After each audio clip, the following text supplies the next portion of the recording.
Assalamualaikum warahmatullahi wabarakatuh. Perkenalkan, nama saya Sindung Andri Triatmoko. NIM saya 13052388. Saya berasal dari Klaten, Jawa Tengah, dan saat ini bekerja di perusahaan yang memproduksi ban motor dan juga ban mobil, PT Multistrada Rasana Tbk, yang beralamatnya di Cikarang, Bekasi, Jawa Barat. Saya bekerja sebagai karyawan swasta dan sambil berkuliah di Institut Komputer Manajemen Informatika atau disingkat dengan IKMI, Rizkina, Bekasi, Jawa Barat. Kampus ini sangat cocok sekali bagi karyawan swasta seperti saya. Kenapa cocok sekali bagi karyawan swasta seperti saya? Karena kampus ini mempunyai kelebihan-kelebihan yang sangat menarik. Di antaranya adalah waktunya yang sangat fleksibel. Kenapa waktunya yang sangat fleksibel? Kampus ini terbagi menjadi dua kelas, yaitu kelas reguler dan juga kelas eksekutif. Untuk kelas reguler sendiri juga dibagi menjadi dua kelas, yaitu kelas pagi dan juga kelas malam. Kelas reguler ini dibuka dari hari Senin sampai dengan Kamis, dan untuk kelas pagi dibuka dari jam setengah 9 pagi sampai jam setengah 12 malam, jam 12 siang, dan untuk kelas malam dibuka pada jam setengah 7 sore sampai jam setengah 10 malam. Serta untuk kelas eksekutif dibuka pada jam setengah 5 sore sampai jam setengah 10 malam. Untuk kelas eksekutif ini dibuka pada hari Sabtu dan juga Minggu. Selain waktunya sangat fleksibel bagi karyawan swasta seperti saya, kampus ini juga sangat menarik sekali dalam segi pembayarannya atau biayanya. Biayanya sangat terjangkau dan juga sistem pembayarannya yang bisa dicicil, membuat kampus ini sangat cocok sekali bagi karyawan swasta seperti saya. Selain waktu dan juga biaya yang sangat menarik dan cocok bagi karyawan sip seperti saya, bagi karyawan swasta seperti saya, kampus ini juga didukung oleh dosen-dosen yang sangat berkompeten, serta sudah terakreditasi BAN-PT dan juga memiliki sertifikat-sertifikat internasional. Salah satu contohnya yaitu sertifikat Microsoft yang sudah diakui secara internasional. Oleh karena itu, saya sebagai karyawan swasta, saya yang ingin meningkatkan jenjang pendidikan saya, dan juga saya ingin melanjutkan atau meningkatkan jenjang karir saya. Oleh karena itu, saya memilih kampus IKMI Rizkina Bekasi yang sangat menarik ini. Mungkin cukup sekian perkenalan diri dan juga kampus dari saya.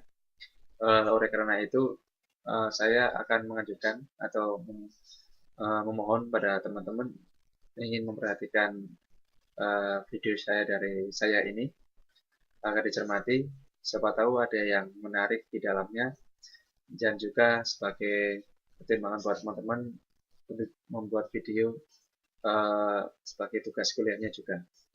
Mohon dicermati dengan baik-baik. Terima kasih.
Wah, pelajarannya hari ini agak sulit ya. Iya, tadi aku sulit mengerti. Iya, aku juga. Wah, buset, lihat. Medannya keren banget loh. Apa? Buset. Wah, gila banget. Lihat itu. Wah, Ya, dikirain ada apa. Yuk, iya, sampai segitunya. Pakai kata buset dan gila lagi. aduh. Dani, kamu kenapa? Aduh, dasar batu sialan. Dani, kok kata-katanya begitu? Kamu tahu tidak? Kata-kata yang kamu gunakan tadi tidak baik. Seharusnya kamu tidak boleh bicara seperti itu. Tidak baik bagaimana? Teman-temanku juga sudah biasa pakai kata-kata seperti itu. Tapi kan itu kata-kata yang kasar dan tidak berpahala. Ah, kok pakai pahala segala? Iya, Dani. Ada kata-kata yang tidak hanya baik artinya, tapi jika diucapkan mendapat pahala. Kata-kata yang jika diucapkan mendapat pahala. Wah, enak dong. Ngomong saja bisa dapat pahala. Ayo Nadia, ajarkan aku dong. Boleh. Nah, dengarkan baik-baik ya.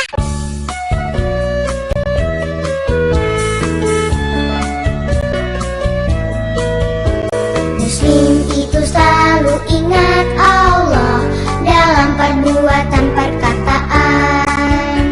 Bila memulai sesuatu yang baik, selalu mengucapkan bismillah. Dan bila mengakhirinya, ucapkan alhamdulillah.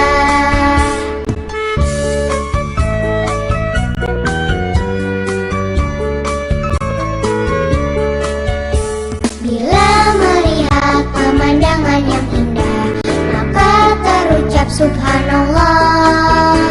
Bila melihat yang menakjubkan, yang diucapkan masya Allah.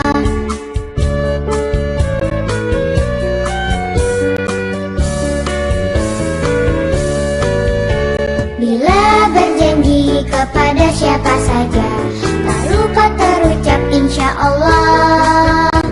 Bila berbuat suatu kesalahan, yang diucap astagfirullah.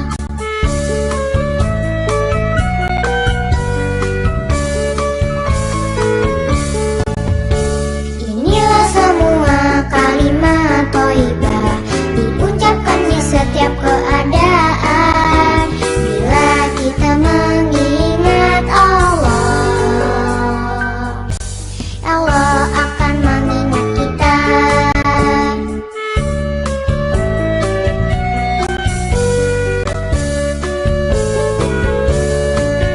Muslim itu selalu ingat Allah dalam perbuatan perkataan.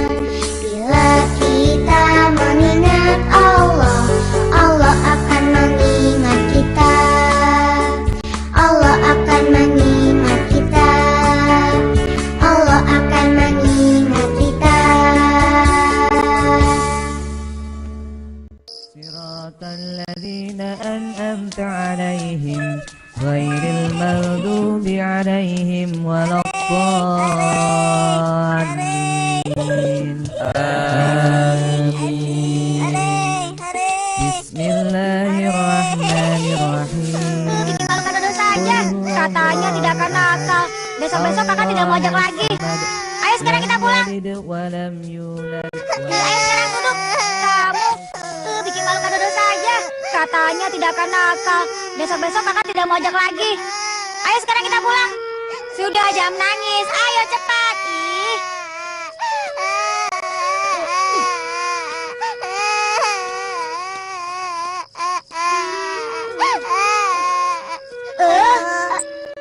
Apa itu? Jangan-jangan. Tidak mungkin. Ini kan bulan Ramadan. Ada apa, Kak Dodo? Kok berhenti di sini? Jangan keras-keras bicaranya. Ada suara orang.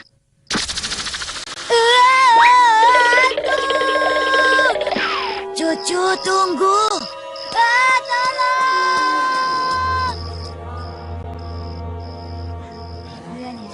makan apa sahurnya ya? Iya, tenang saja. Syamil, tolong apa Dodo? Kalau bicara yang benar. Itu Syamil, si dede adikku, dibawa kabur oleh hantu berpakaian gelap. Mukanya seram sekali, Dede. Wah, kakak sayang padamu. Samil, ada apa ini? Kenapa Dodo? Begini Amir, Dodo sedang sedih karena katanya adiknya dibawa hantu yang berwajah seram. Di bawah hantu? Di mana? Kalau kau mau tahu, ikut kami saja. Kita cari sama-sama. Benar kan? Ayo Dodo. Ayo.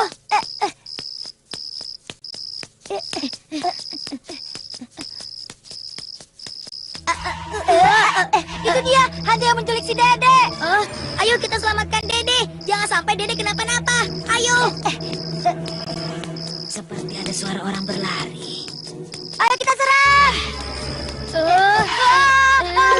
Dodo, tunggu dulu. Itu Nenek Jamila, tetanggaku. Nenek Jamila sedang apa malam-malam begini? Bikin takut saja. Assalamualaikum anak-anak. Nenek mau ke masjid tapi tersesat. Nenek mau apa pergi ke masjid? Nenek mau sholat tarawih. Sholat tarawih? Nenek, sholat tarawihnya sudah bubaran, Nek. Iya, Nek. Lebih baik Syamil antar pulang saja ya.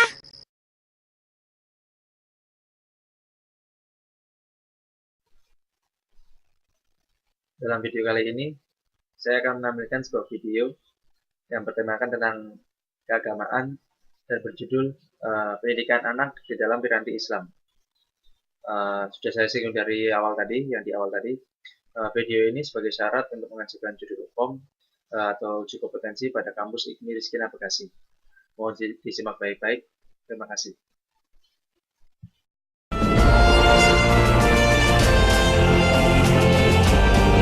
Anak adalah buah hati kita.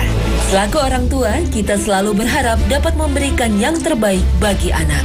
Seperti makanan terbaik, rumah terbaik, pakaian terbaik, pendidikan terbaik, sampai dengan mainan terbaik.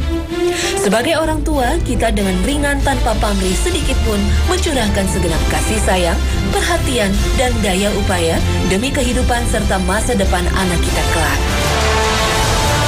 Sebab itu wajarlah bila kemudian orang tua berlomba-lomba untuk dapat menyekolahkan anaknya sedini mungkin.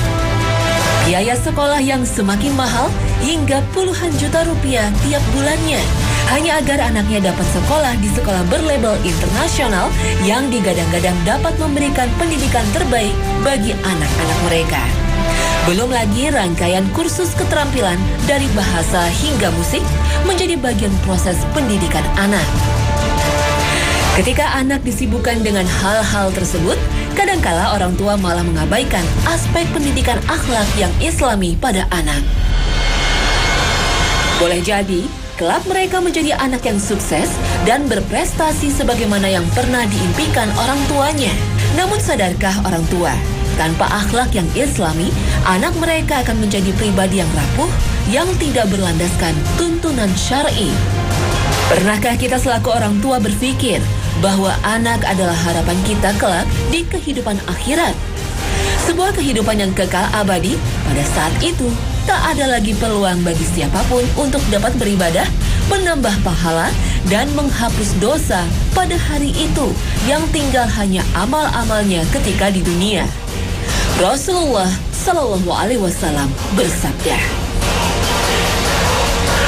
jika seseorang meninggal dunia, maka terputuslah amalannya kecuali 3 perkara, yaitu sedekah jariah, ilmu yang dimanfaatkan, dan doa anak yang soleh.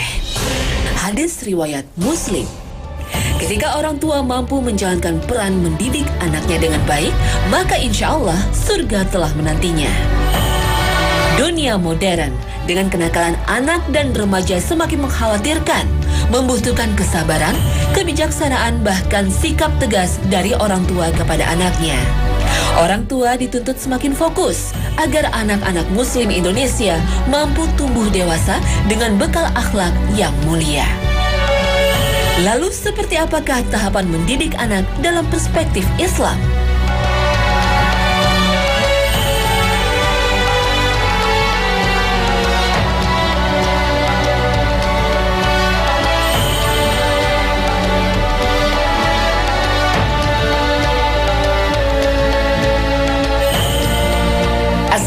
Assalamualaikum warahmatullahi wabarakatuh. Selamat pagi pemirsa setia Hasanah Trans 7. Allah Subhanahu wa Ta'ala berfirman, Ya ayyuhalladzina amanu qu anfusakum wa ahlikum naran waquduhan nasu wal hijaratu 'alaiha malaikatun ghilaz عليها ملائكة غلاظ شداد لا يعصون الله ما أمرهم ويفعلون ما يؤمرون. Hai orang-orang yang beriman, peliharalah dirimu dan keluargamu dari api neraka yang bahan bakarnya adalah manusia dan batu.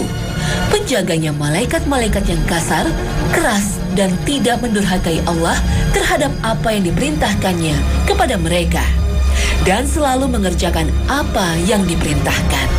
Al-Quran Surah At-Tahrim ayat 6. Di punggung orang tualah kewajiban menjaga anak itu dibebankan. Bukan hanya menjaga dan melindungi anak agar ia selamat, sehat, kemudian meraih berbagai prestasi duniawi. Namun yang utama, orang tua harus menjaga anak agar kelak di hari pembalasan dapat menyelamatkan mereka dari jilatan api neraka yang menyala-nyala. Sebagai orang tua yang baik, kita tidak boleh hanya mengandalkan guyuran materi dan harta berlimpah dalam mendidik anak. Sebab hal itu hanya akan membuat anak kita menjadi manja dan egois. Dan anak akan beranggapan bahwa kekayaan dan melimpahnya materi bisa didapatkannya dengan mudah.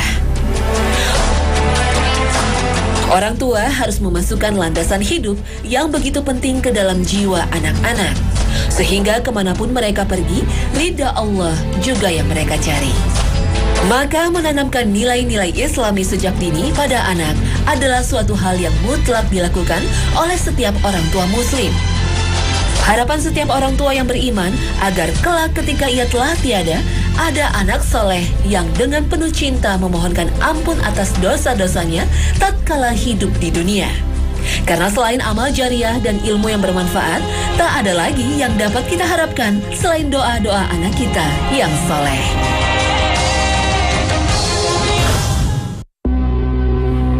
Suatu ketika sahabat sekaligus menantu Rasulullah yang mulia, Ali bin Abi Thalib pernah berkata, usia 1 hingga 7 tahun, perlakukan anakmu seperti raja.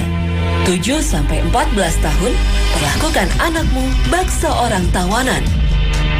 Dan usia 14 hingga 21, perlakukan anakmu sebagai kawan. Di usia 1 hingga 7 tahun, ayah mempunyai peran penting di sini. Ayah harus dapat meluangkan waktu yang berkualitas kepada anaknya. Bukan seberapa banyak mainan yang diberikan, bukan sebagus apa boneka yang dibelikan, bukan pula semahal apa konsol games yang dibelikan untuk anaknya. Kini sering kita temukan orang tua hanya menjadi ayah dan ibu biologis bagi anaknya, namun tidak secara psikologis. Orang tua asik bekerja dari pagi hingga larut malam, walaupun dengan niatan mulia untuk dapat memberikan nafkah bagi keluarga. Namun orang tua sering lalai untuk memberikan perhatian, kedekatan, dan kebersamaan pada anak, sehingga anak mengalami kondisi lapar ayah, lapar akan perhatian ayah, dan lapar akan keteladanan ayah. Boleh jadi maraknya kasus tawuran antar pelajar, mahasiswa, dan kelompok pemuda adalah karena ayah mereka dahulu tidak mendidik anak mereka agar dapat melampiaskan keberanian pada tempatnya.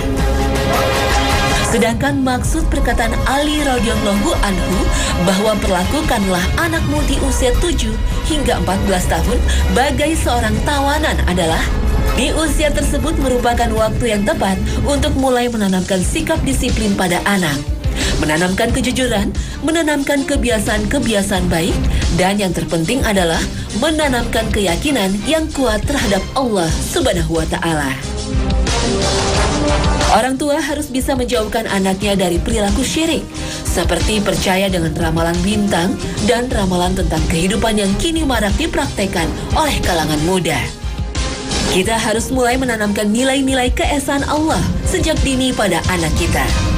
Sebab di usia kanak-kanak inilah Allah anugerahkan kepada mereka kebersihan jiwa serta daya tangkap dan daya tiru yang luar biasa. Maka dari itu, akrabkanlah anak kita dengan suara bacaan Al-Quran.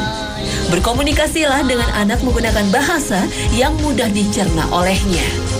Anak harus dijelaskan bahwa apa yang ia peroleh adalah pemberian dari Allah, kemudian ajaklah ia untuk bersyukur pada Allah Subhanahu wa Ta'ala.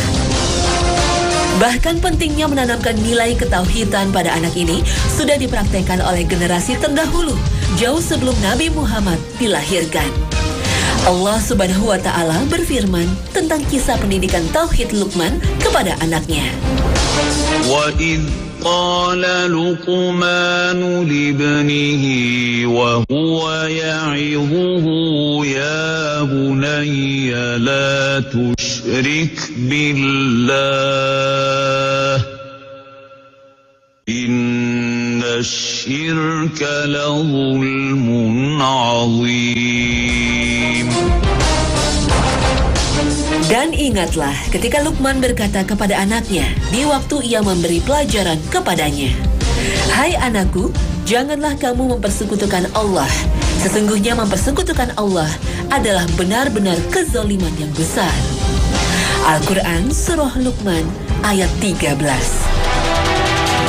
Orang tua adalah sumber teladan, inspirasi, dan panutan bagi anak. Ketika seorang anak terbiasa hidup bersama orang tua yang senantiasa bekerja keras, niscaya ia akan tumbuh menjadi seorang anak yang menghargai usaha dan doa dalam mencapai sebuah tujuan hidup. Mendidik anak usia 7 hingga 14 tahun seperti tawanan adalah ketika orang tua mengajarkan disiplin kepadanya. Disiplin sholat fardu tepat waktu, disiplin tidak menunda pekerjaan, hingga disiplin menabung dan tidak boros akan membentuk perilakunya di masa dewasa. Kemudian maksud dari perkataan Ali bahwa perlakukanlah anakmu di usia 14 hingga 21 tahun seperti kawan adalah mulai biasakanlah anak untuk diberi kepercayaan dan dimintakan pendapatnya. Tatkala salah satu anggota keluarganya tengah mengalami suatu masalah, mulailah ajari mereka untuk memegang amanah, menjaga kejujuran dan kesetiaan seperti kesetiaan seorang sahabat sejati. Ajak mereka untuk ikut andil dalam berbagai proyek kebaikan, sebagaimana dahulu para pejuang Islam melakukan berbagai pekerjaan-pekerjaan besar. Seperti Umar bin Abdul Aziz, sejak terpilih sebagai khalifah, ia berhasil membangun negara yang sejahtera. Prestasi dahsyat ini ia capai di usianya yang baru menginjak 21 tahun. Atau lihatlah Muhammad Al-Fatih. Di usianya yang baru genap 21 tahun, ia berhasil menaklukkan Konstantinopel dengan strategi perang yang belum pernah digunakan oleh pasukan manapun di dunia. Di usia 14 hingga 21 tahun ini, didiklah anak untuk berbakti kepada orang tuanya. Berbakti kepada orang tua adalah sarana yang akan membentuk kesolehan anak kita. Selain itu, berbakti kepada orang tua adalah hal pertama yang Allah perintahkan setelah perintah untuk mentauhidkannya. Sebagaimana firman Allah Ta'ala, وَوَصَّيْنَا الْإِنسَانَ بِوَالِدَيْهِ حَمَلَتْهُ أُمُّهُ وَهْنًا عَلَى وَهْنٍ وَفِصَالُهُ فِي عامين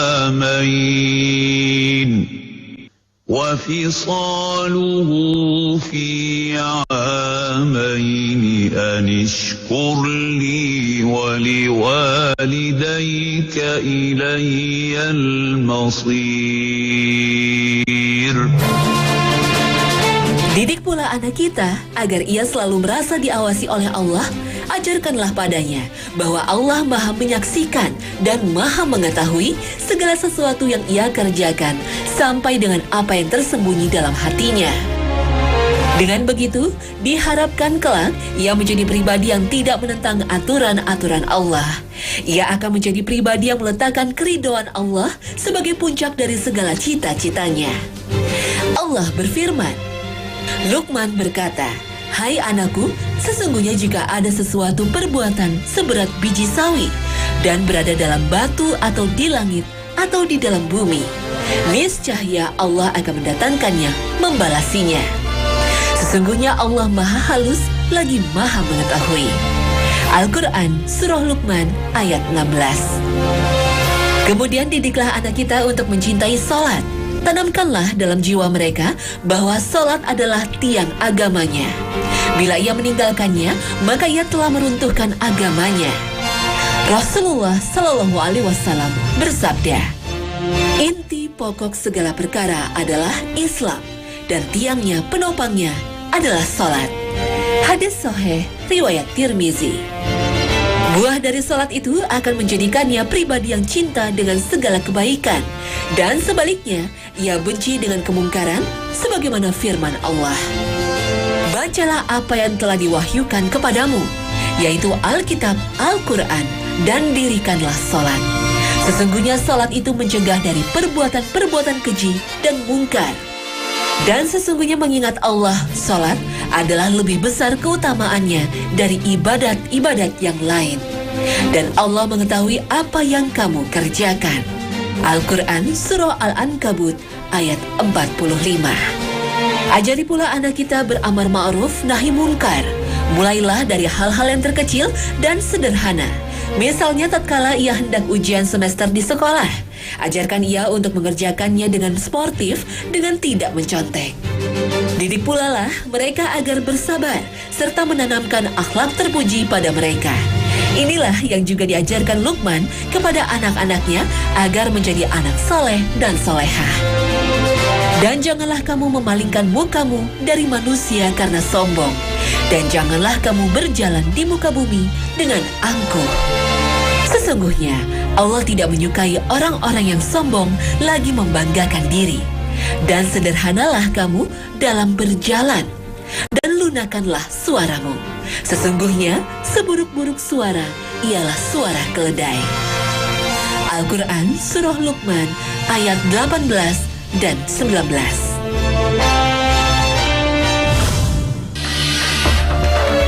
Ketika seorang anak dibesarkan dalam keluarga yang menjadikan rumah layaknya surga dunia, niscaya ia akan menjadi seorang dewasa yang menjadikan kebahagiaan keluarga sebagai salah satu prioritas hidupnya. Ketika seorang anak tumbuh bersama ayah yang menjadi figur pemimpin dalam komunitas sosial, niscaya ia akan berusaha menjadikan kebijaksanaan ayahnya sebagai teladan dan tuntunan dalam bersosialisasi. Tapi ketika kita membesarkan anak kita dengan mengandalkan guyuran materi dan harta berlimpah, jika tak waspada, anak-anak kita bisa menjadi figur yang manja dan egois, yang beranggapan bahwa kekayaan dan melimpahnya materi bisa didapatkan dengan mudah. Ketika kita seringkali meninggalkan keluarga di saat anak kita membutuhkan kehadiran orang tua, boleh jadi kelak tatkala ia sudah berumah tangga, anak kita menjadi figur orang tua yang dengan mudahnya menomorduakan urusan keluarga. Lalu teladan apa yang telah kita berikan sebagai orang tua kepada anak kita? Jawabannya bisa nampak dari perilaku anak kita. Gaya hidup dan perilaku anak merupakan cerminan pola didikan kita. Sebelum terlambat, dekatkan dan eratkanlah lagi diri kita dengan anak kita. Fenomena sosial yang ada menunjukkan banyak anak yang salah dalam berperilaku sosial. Banyak anak laki-laki yang salah menemukan arti sebuah sifat kejantanan. Sebagian kecil remaja laki-laki mengartikan solidaritas sebagai kesiapan untuk bertempur dalam ajang tawuran antar sekolah. Sebagian remaja mengartikan kasih sayang sebagai kemesraan dengan teman wanita yang bukan muhrim di tempat-tempat umum. Sebagian kecil remaja mengartikan keberanian sebagai nyali yang ditunjukkan saat asik meliuk di jalanan dalam ajang balapan liar. Kewajiban orang tua adalah memberikan pendidikan yang terbaik kepada anak-anaknya. Namun bukan berarti menyerahkan sepenuhnya proses pendidikan anak kepada pihak sekolah.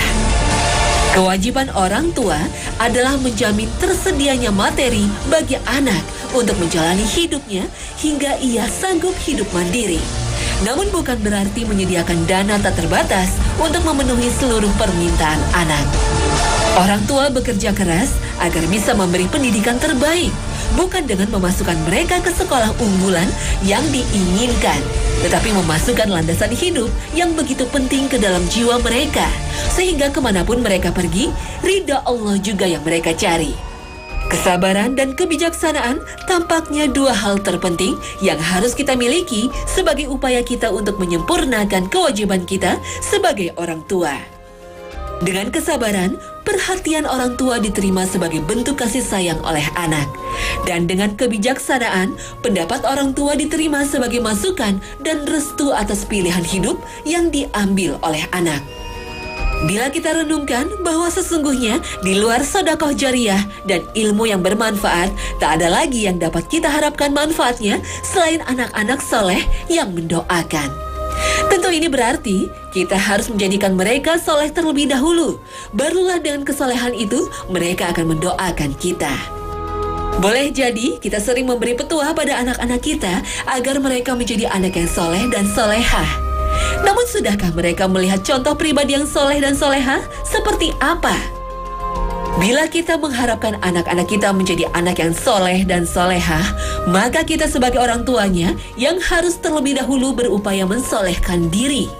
Sehingga anak kita memiliki gambaran atau model yang dapat ia jadikan acuan dan contoh.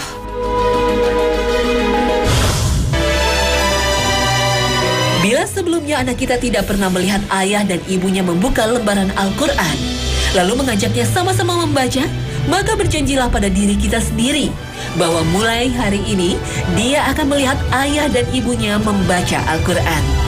Atau tatkala anak kita terbangun di tengah malam nanti, berjanjilah bahwa mereka akan melihat ayah dan ibunya tengah khusyuk dengan sujudnya yang panjang serta munajat dengan air mata berlinang. Semoga Allah Subhanahu wa Ta'ala karuniakan kesolehan itu pada kita selaku orang tua. Lalu dengan taufik serta petunjuknya, ia pun akan menjadikan kesolehan itu bersemai tumbuh dan mengakar dalam diri anak-anak kita. Semoga dengan itu Allah berikan pada kita hasilnya dengan kemampuan untuk berakhlak mulia serta menjadi teladan bagi anak kita. Amin. Allahumma amin. Assalamualaikum warahmatullahi. Allahumma ja'alna min ibadika sholihin. Artinya, ya Allah, jadikanlah kami hamba-Mu yang soleh. Amin. Pemirsa, inilah akhir kebersamaan kita. Semoga tayangan hasanah ini mampu diambil hikmah dan ibrahnya dan menjadi tuntunan untuk mendidik anak secara syar'i sesuai tingkat usianya. Akhir kata, wassalamualaikum warahmatullahi wabarakatuh.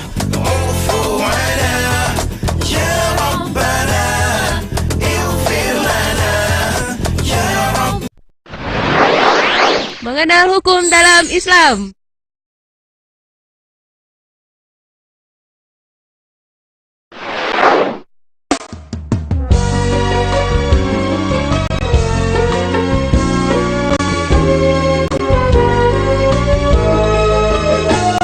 Allah memberi kabar, hidup akan bahagia bila kita semua ikuti aturannya. Allah sayangi kita dengan sampaikan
itulah video dari saya. Semoga bermanfaat bagi teman-teman semua, teman-teman penonton video saya ini. Video yang sangat singkat, video yang sangat mungkin tidak begitu menarik, tetapi insya Allah mempunyai sedikit gambaran-gambaran atau sedikit isi-isi yang sangat penting untuk teman-teman semua. Saya ingin mengucapkan terima kasih kepada Bapak Zulkifli selaku Direktur Utama IKMI Rizkina Bekasi, juga dosen-dosen yang sangat budiman, serta jajaran staff yang sangat baik sekali kepada saya. Dan tak lupa kepada teman-teman yang sudah mempunyai andil pada pembuatan video ini. Terima kasih semuanya, terima kasih kepada kalian semua yang telah mendukung saya sampai saat ini. Akhir salam. Wassalamualaikum warahmatullahi wabarakatuh.